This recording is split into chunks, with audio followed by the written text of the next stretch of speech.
আসসালামু আলাইকুম।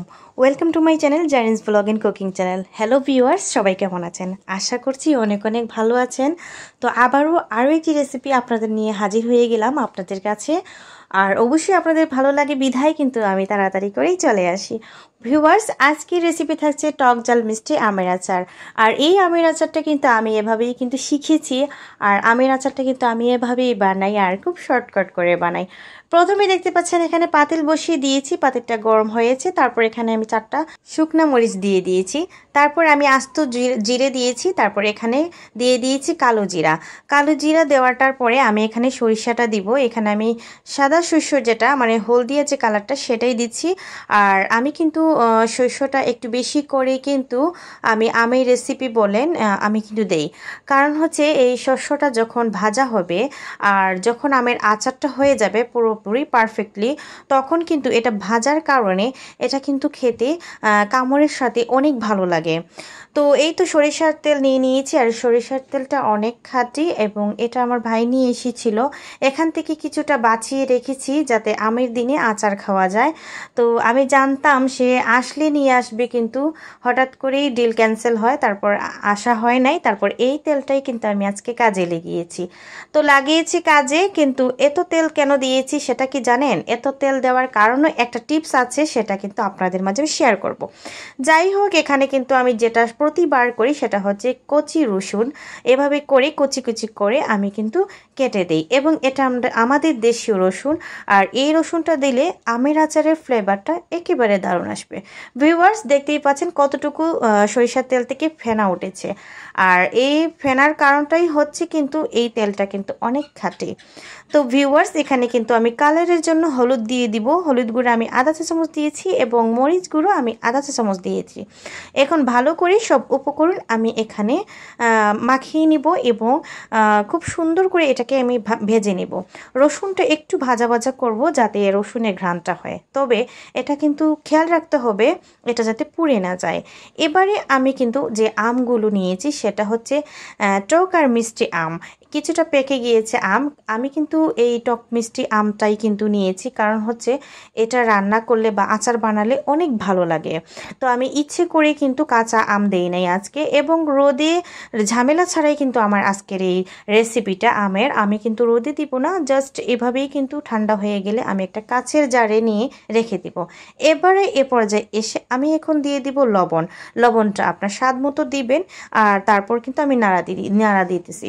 তো যাই হোক, এখানে কিন্তু আমি মশলার সাথে কিন্তু আমগুলোতে মাখানোর খুব চেষ্টা করতেছি। এই পর্যায়ে বলে নেই, আপনারা কিন্তু লো আঁচে রান্না করবেন, নয়তো এটা পুড়ে যাওয়ার সম্ভাবনা থাকবে। আমি চিন্তা করেছিলাম ইনফ্রারেডে রান্না করব, বাট ইনফ্রারেডে আমি রান্না করিনি, শর্টকাটভাবে গ্যাসের চুলায় রান্না করেছি। এভাবে কিন্তু রান্না করলে অনেক ভালো লাগে। তো এবারে কিন্তু আমি দিয়ে দিয়েছি পাঁচ মশলার যে পাঁচফোড়নটা, সেটাই দিয়েছি। এখানে মেথি ছিল, শুকনো মরিচ ছিল, তারপর জিরে এবং কালো জিরে এগুলো ছিল। তো আমি অল্প কিন্তু করে রেখেছি এবং এটা ব্লাইন্ডারে করেছি একটু ভেজে। তো যাই হোক, এখন কিন্তু আমি আরও 10-15 মিনিটের মতো জাল করে নিয়ে তারপর এখানে চিনিটা পরিমাণ মতো দিয়েছি। ভিউয়ার্স, বিশ্বাস করতে পারবো না এই আচারটা কতটুকু ভালো লেগেছে। এবারে বলি আমি এই সরিষার তেলটা আচারে কেন একটু বেশি দিলাম। আমি যখন গরুর মাংস রান্না করি এবং গরুর মাংসটা যখন আমি হাত দিয়ে মাখিয়ে রান্না করি, তখন আমি আচারের তেলটা ব্যবহার করি। এবং এই যে আমের আচার, আমার সারা বছরই আমার বাসায় আমের আচারটা থাকে। আর এভাবে কিন্তু আমি তেল কিছুদিন পর পর এরকম দেই এবং এটা অনেক ভালো থাকে।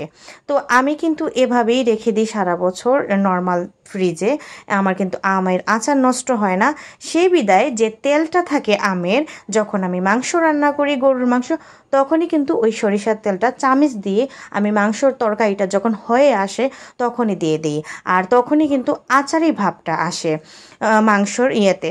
তো আমি আসলে মাংস রান্না করলে এমনিতেই কিন্তু আচারি ভাব আসে গরুর মাংসতে। আমার আচারের তেল কোনোদিন না দিলেও কিন্তু চলে, কিন্তু আমের আচারটা দিলে অনেক একটা ফ্লেভার আসে গরুর মাংস তরকারি। তো সেজন্য কিন্তু আমি এই তেলটা, সরিষার তেলটা বেশি দিই আচারে। তো যাই হোক, এই তো দেখতেই পাচ্ছেন অনেক কিন্তু কষানো হয়ে গিয়েছে আমটা এবং তেলটাও ভেসে উঠেছে। তো হাইয়েস্ট আমার 20 মিনিট লেগেছে আমার আজকের আমের আচার তৈরি করতে। তো এই তো কিছুটা ঠান্ডা হয়ে গিয়েছে, আর মেয়েদের তো অভ্যাস জানেনি কি ঠান্ডা হবে, আগেই কিন্তু আমরা খেয়ে নিতে চেয়েছি এবং খেয়েছি, অনেক ভালো লেগেছে। তারপর কিন্তু পরিবেশন করেছি। তো কতটুক বিশ্বাস করাতে পেরেছি জানি না, এটা আমি খাওয়ার পরে ভিডিওটা এডিটিং করেছি। এতটুক পরিমাণ ভালো হয়েছে যা বলার বাহিরে। আর বাগারটা পুরোটা বাসা নিয়ে নিয়েছে আমের আচারের। তো যাই হোক, এই তো আমি নিয়ে নিয়েছি এবং স্পেশালভাবে এটা আমি নিয়েছি খাওয়ার জন্য এবং আমরা খেয়েছি। এবং যারা মিসও ছিল বাসায়, ও কিন্তু খেয়ে বলেছে, আপু আপনি আর কি পারেন? আমি বললাম সব কিছুই পারি আলহামদুলিল্লাহ। তো এই তো দেখতেই পাচ্ছেন কত সুন্দর কালার এসেছে আচারের। আর এই আচারটা আপনি খিচুড়ি এবং গরম ভাতের সাথে ডাল দিয়েও পরিবেশন করতে পারেন। এই আচারটা এতটুকু মজার। তো আমার আজকের রেসিপি আপনাদের কাছে কেমন লেগেছে অবশ্যই আপনাদের মতামত জানাতেই ভুলবেন না। যারা নতুন বন্ধু আছেন ধৈর্য সহকারে থেকে যাবেন, যারা পুরনো বন্ধু আছেন তারা তো ভালোবেসেই আমার কাছে আছেন। তো আপনাদের একটা লাইক, আপনাদের একটা কমেন্টস আমাকে নতুন উৎসাহিত জায়গায় ভিডিও বানাতে। সবাইকে অসংখ্য ধন্যবাদ। আমার আজকের রেসিপিটা দেখে অবশ্যই লাইক, কমেন্ট, শেয়ার এবং সাবস্ক্রাইব করে আমার পাশে থেকে যেতে পারেন।